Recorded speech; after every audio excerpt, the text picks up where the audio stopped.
ये कहानी यूएसए के मशहूर जिमनास्ट डैन मिलमैन की जिंदगी से इंस्पायर्ड एक मोटिवेशनल स्टोरी है जो आपको अपनी जिंदगी को देखने का एक नया नजरिया सिखाएगी। और अगर आपने इस कहानी का मकसद समझ लिया तो आपकी जिंदगी बदल जाएगी।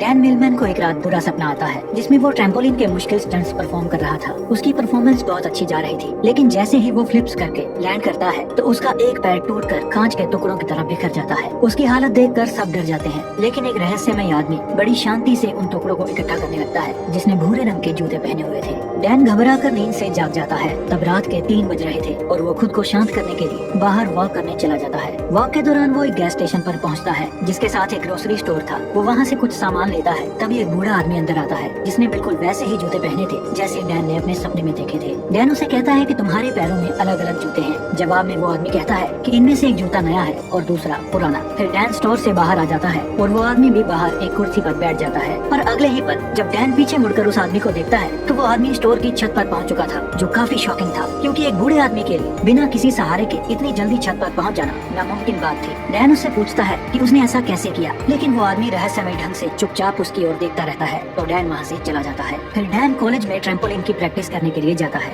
डैन अपने कॉलेज का बेहतरीन ट्रैम्पोलिनिस्ट था, लेकिन वो अपनी परफॉर्मेंस से सेटिस्फाइड नहीं था। वो खुद को दूसरों से बेहतर समझता था, इसीलिए वो थोड़ा घमंडी भी था। अपने आप को बेहतर साबित करने के लिए वो डबल फ्लिप्स की बजाय ट्रिपल फ्लिप्स की प्रैक्टिस कर रहा था, जो बेहद मुश्किल और खतरनाक स्टंट था। ऐसा स्टंट करके वो बेस्ट एथलीट बनना चाहता था, क्योंकि ऐसा स्टंट आज तक किसी ने नहीं किया था। लेकिन वो ऐसा कर नहीं पाता और नीचे गिर जाता है। उसके कोच को ये सब पागलपन लगता है। वो कहता है कि तुम एक बेहतरीन खिलाड़ी हो, पर ट्रिपल फ्लिप्स परफॉर्म कर पाना मुमकिन नहीं है, क्योंकि इसके लिए असाधारण ताकत, अचूक तकनीक और निडरता की जरूरत है। और अगर जरा से भी गलती हुई तो या तो तुम्हें सीरियस इंजरी हो सकती है या फिर तुम्हारी जान भी जा सकती है। कोच की बातें डैन को निराश कर देती हैं। ट्रिपल फ्लिप्स परफॉर्म करने के लिए उसे स्पेशल ट्रेनिंग की जरूरत थी, तो मदद मांगने वो उस बूढ़े आदमी के पास चला जाता है। डैन उससे पूछता है कि तुम सिर्फ 1 सेकंड में उस 12 फीट की सीधी दीवार पर कैसे चढ़ गए थे, क्योंकि मैं खुद एक जिमनास्ट हूँ और मुझे अच्छी तरह से पता है कि कोई भी एथलीट ऐसा नहीं कर सकता। वो आदमी कहता है कि उसे समझने के लिए अभी तुम बहुत कमजोर हो और तुम्हें बहुत कुछ सीखने की जरूरत है। लेकिन डैन को अपनी ट्रेनिंग और नॉलेज पर काफी घमंड था, इसीलिए वो कहता है मुझे हर चीज की नॉलेज है और तुम मुझसे कोई भी सवाल पूछ सकते हो। तो वो आदमी उससे पूछता है क्या तुम खुश हो। डैन को ये सवाल फिजूल लगता है, फिर भी वो कहता है मेरे डैड के पास ढेर सारा पैसा है, पढ़ाई में मुझे बढ़िया ग्रेड्स मिलते हैं, मेरे अच्छे दोस्त हैं,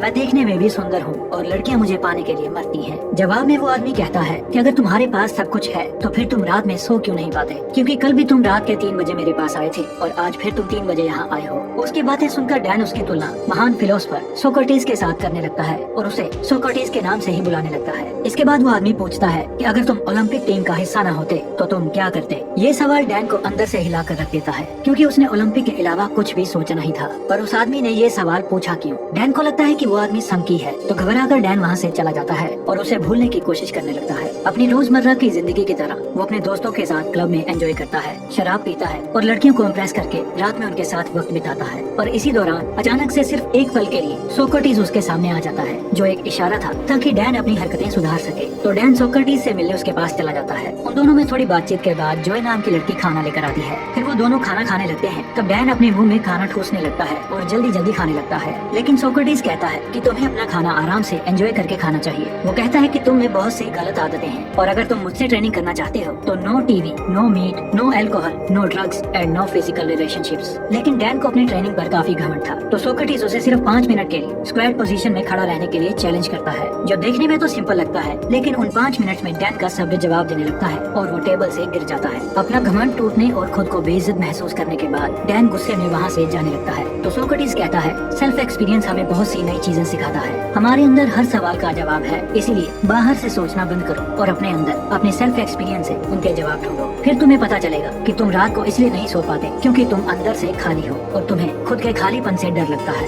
वो ये भी कहता है कि एक योद्धा के लिए शरीर और दिमाग दोनों पर नियंत्रण होना बहुत जरूरी है और वो डैन को एक वॉरियर यानी एक योद्धा की तरह ट्रेन करने के लिए मान जाता है। अगले दिन डैन जब कॉलेज आता है तो उसे पता चलता है कि उसके दोस्त काइल के हाथ में प्रैक्टिस के दौरान फ्रैक्चर आ गया है और अब काइल ओलंपिक में क्वालिफाई नहीं कर पाएगा। टीम का कोच इस बात से परेशान था क्योंकि काइल पॉमेल हॉर्स जिम्नास्ट में सबसे बेहतरीन खिलाड़ी था। रात को डैन फिर से सोक्रेटिस से मिलने जाता है। सोक्रेटिस एक गाड़ी ठीक कर रहा था और वो डैन से रेंच मांगता है। डैन जानबूझकर रेंच को उसकी तरफ तेजी से फेंकता है, लेकिन सोक्रेटिस बिना उसकी तरफ देखे बड़ी आसानी से उसे कैच कर लेता है। डैन दोबारा से ऐसा करता है और सोक्रेटिस फिर से उसे कैच कर लेता है। सोक्रेटिस कहता है, हमारे दिमाग में लाखों बेतुके विचार चलते रहते हैं जो हमारे लक्ष्य को धुंधला बनाकर हमें भटका देते हैं। फिर वो डैन को थप्पड़ मारकर उकसाता है और जवाब में उसे पंच मारने के लिए कहता है। पहले तो डैन शांत रहता है, लेकिन जब वो सोक्रेटिस पर हमला करता है तो सोक्रेटिस उसे बड़े आराम से हरा देता है। फिर वो कहता है कि अपने लक्ष्य के अलावा जो कुछ भी तुम्हारे दिमाग में चल रहा है वो सब बेकार है। उस कचरे को अपने दिमाग से बाहर निकाल दो। और कल सुबह उसे कैंपस में ब्रिज के पास बुलाता है। अगले दिन जब डैन ब्रिज के पास पहुंचता है तो सोक्रेटिस उसे धक्का देकर पानी में गिरा देता है। गुस्से में डैन उस पर चिल्लाने लगता है। तब सोक्रेटिस कहता है, जब तुम नीचे गिर रहे थे तब तुम्हारा दिमाग बिल्कुल खाली था और अब फिर से उसमें कचरा भर चुका है। डैन गुस्से में कहता है, मेरे दिमाग में कोई कचरा नहीं भरा है। तो सोक्रेटिस डैन के माइंड को कंट्रोल करके वो सब देखने लगता है जो उसके दिमाग में चल रहा था।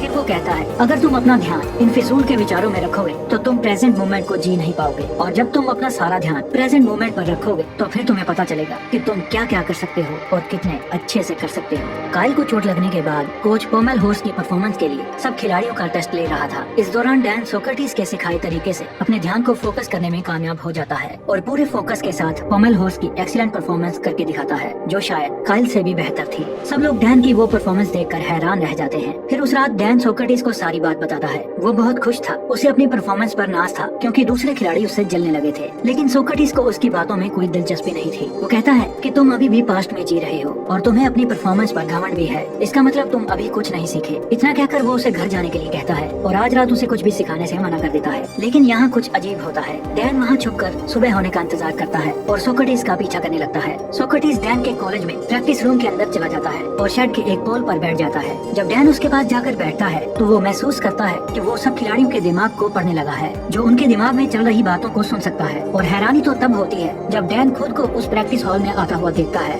ये देखकर वो नीचे गिर जाता है। फिर उसे एहसास होता है कि ये सब उसका भ्रम है, ना तो सुबह हुई थी और ना ही उसने सोक्रेटिस का पीछा किया था। ये तो सोक्रेटिस उसके दिमाग से खेल रहा था। सोक्रेटिस कहता है कि अभी तो बहुत कुछ सीखना बाकी है, लेकिन डैन बहुत बुरी तरह से डर चुका था, जो घबरा कर वहाँ से चला जाता है। उस घटना का डैन पर उल्टा असर पड़ता है। उसका कॉन्फिडेंस नीचे गिरने लगा था, जो उसके दोस्त भी नोटिस करते हैं और उसका कोच भी, क्योंकि उसकी परफॉर्मेंस डाउन होने लगी थी। अगले दिन वो पार्क में जॉय को देखता है जो सोक्रेटिस के लिए खाना लेकर आई थी। वो उसे कहता है कि मुझे लगा था कि सोक्रेटिस के तरीकों से मैं बेहतर एथलीट बन सकता हूँ, लेकिन मेरे साथ बिल्कुल उल्टा हो रहा है। फिर सोक्रेटिस डैन से वो सब करवाता है जो उसने आज से पहले कभी नहीं किया था, जैसे कि कचरा साफ करना, लोगों की गाड़ी में पेट्रोल भरना, टॉयलेट साफ करना और no TV, no alcohol, no meat, no drugs और नो फिजिकल रिलेशनशिप्स। डैन ये सब कर तो रहा था, लेकिन उसे ये सब फिजूल लग रहा था। उसकी परफॉर्मेंस इम्प्रूव होने के बजाय और खराब होती जा रही थी, क्योंकि वो सोक्रेटिस की टीचिंग्स को समझ नहीं पा रहा था। और एक दिन तंग आकर वो सोक्रेटिस से झगड़ने लगता है। वो कहता है कि टॉयलेट साफ करके मैं कौन सा योद्धा बन सकता हूँ, लेकिन सोक्रेटिस कहता है कि मैं तुम्हें किसी भी कंडीशन में मेडिटेट करना सिखा रहा था और इससे तुम्हारा घमंड और बुरी आदतें कम हो जाएंगी। पर डैन का गुस्सा बढ़ता ही जा रहा था। वो कहता है कि तुमने पहले दिन मुझसे पूछा था कि क्या मैं खुश हूँ, तो आज मैं तुमसे पूछता हूँ कि क्या तुम इस बेकार गैस स्टेशन में खुश हो।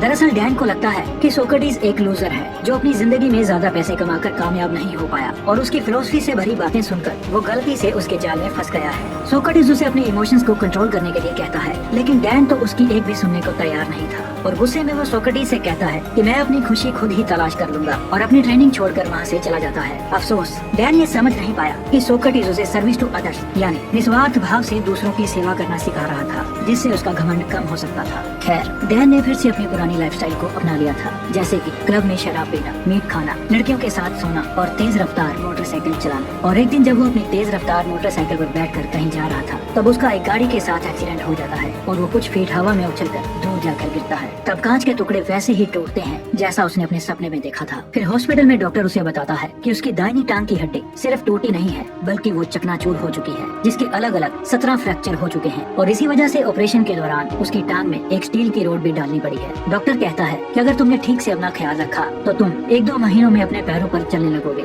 सिर्फ चलने। डैन को पता चल चुका था कि उसका ओलंपिक में जाना लगभग नामुमकिन हो चुका है, क्योंकि उसे चलने के लिए भी बैसाखी का सहारा लेना पड़ता था और उसकी ट्रेनिंग भी पूरी तरह से बंद हो हो चुकी थी। टांग टूटने के बाद अब उसका घमंड भी टूट चुका था। फिर एक दिन जोय उससे मिलती है। उसे डैन की फिक्र हो रही थी क्योंकि ओलंपिक में जाने का उसका सपना टूट चुका था। उन दोनों में अच्छी अंडरस्टैंडिंग थी और वो दोनों एक दूसरे को पसंद करने लगे थे। अपने सपने को वो यूं ही टूटते हुए नहीं देखना चाहता था, इसीलिए वो अपने कोच से मिलता है और कहता है कि मैं 3rd राउंड से तो चूक जाऊंगा, लेकिन 8 महीने बाद फाइनल क्वालिफायर राउंड है और मैं उसमें परफॉर्म करूंगा, जिसके लिए उसने ओलंपिक कमेटी में पिटीशन भी फाइल कर दी है। लेकिन कोच को उसकी हालत देखकर लगता है कि डैन अब कभी भी कंपटीशन में हिस्सा नहीं ले पाएगा क्योंकि उसके पैर में स्टील की रोड डली है और डॉक्टर्स ने भी उसे ट्रेनिंग करने से मना किया है। अपने सपने को टूटता हुआ देखकर डैन गुस्से से भर जाता है और वो अपनी ट्रॉफीज को तोड़ने लगता है। ये दौर उसकी जिंदगी का सबसे मुश्किल दौर था। उसका सब कुछ बर्बाद हो चुका था। अब उसके जिंदा रहने का कोई मकसद नहीं था, तो अपनी जिंदगी खत्म करने के लिए वो एक ऊंचे क्लॉक टावर पर चढ़ जाता है। इससे पहले कि वो नीचे कूद पाता, वहाँ कुछ अजीब होता है। उसे एक शख्स नजर आता है जो और कोई नहीं बल्कि उसकी खुद की ही एक रिफ्लेक्शन थी। वो परछाई उसके घमंड, उसके गुस्से, उसके डर, उसके डाउट्स और उसके अंदर चल रही उथल पुथल को दर्शाती है। वो और कोई नहीं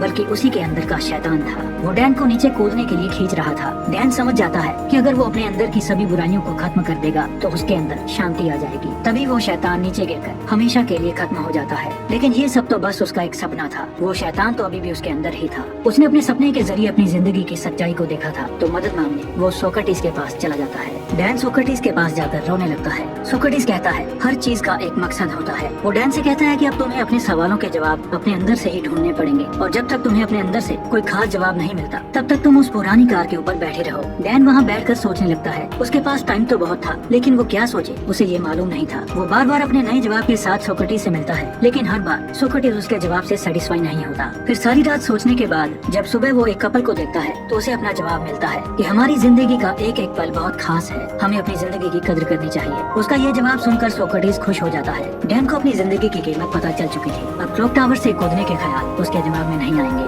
सोक्रेटिस के साथ रहते हुए वो बहुत सी बातें सीखता है। सोक्रेटिस उसके अंदर फिर से जीने की आशा भरता है और अपनी जिंदगी फिर से शुरू करने के लिए उसे इंस्पायर करता है। फिर एक दिन डैन अपने दोस्तों से मिलता है और पास्ट में अपने बुरे बिहेवियर के लिए उनसे माफी मांगता है। उसके दोस्त डैन का ये रूप देखकर हैरान हो जाते हैं। सोक्रेटिस के विचारों ने डैन को पूरी तरह से बदल दिया था और एक दिन डैन सोक्रेटिस से कहता है कि वो उसी की तरह लोगों की निस्वार्थ भाव से सेवा करने के लिए तैयार है। लेकिन सोक्रेटिस उसे उसके जिम्नास्ट की ट्रेनिंग फिर से शुरू करने के लिए कहता है, पर डैन उससे सहमत नहीं होता। वो कहता है कि मेरी टांग में मेटल की रोड डली है, मैं ये नहीं कर सकता। सोक्रेटिस कहता है कि एक योद्धा कभी अपनी जीत या परफेक्शन की परवाह नहीं करता। उसे जो काम सबसे प्यारा है वो उसे करता रहेगा, चाहे उसमें उसकी जान क्यों न चली जाए। फिर वो डैन को प्रैक्टिस करने के लिए रिंग्स के पास ले जाता है, जिसे सोक्रेटिस ने तब बनाया था जब डैन हॉस्पिटल में दाखिल था। अपनी टांग में स्टील की रोड होने के बावजूद भी डैन पूरे दिल से प्रैक्टिस करता है और खुद को कंपटीशन के लिए तैयार करता है। और एक दिन जब वो प्रैक्टिस करने के लिए अपने कॉलेज में जाता है तब उसके दोस्त और कोच उसे देखकर हैरान हो जाते हैं। लेकिन डैन की परेशानी तो तब बढ़ती है जब उसका कोच उसे एक चिट्ठी देता है। ओलंपिक कमेटी ने डैन की पिटीशन को खारिज कर दिया था। उन्होंने डैन के डॉक्टर्स के साथ बात की और उसके कोच से भी पूछा, लेकिन कोच ने डैन को अपने ईगो में आकर ट्रिपल फ्लिप्स करते हुए देखा था। उसे लगता था कि डैन अपनी परफॉर्मेंस के लिए पागलपन के किसी भी हद तक जा सकता है, जो एक दिन खुद को ही मार डालेगा। इसलिए उसने डैन के फेवर में वोट नहीं किया। अपनी मंजिल के इतना करीब आकर एक बार फिर से उसका सपना टूट जाता है। सोक्रेटिस कहता है कि कोई अप्रूवल लेटर तुम्हें रोक नहीं सकती, तुम वो करते रहो जो तुम्हें अच्छा लगता है। लेकिन डैन कहता है कि मेरा मकसद सिर्फ प्रैक्टिस करना नहीं बल्कि ओलंपिक में गोल्ड हासिल करना है। सोक्रेटिस कहता है कि गोल्ड पाना सिर्फ एक लालच है, अगर वो मिल भी जाए तो क्या,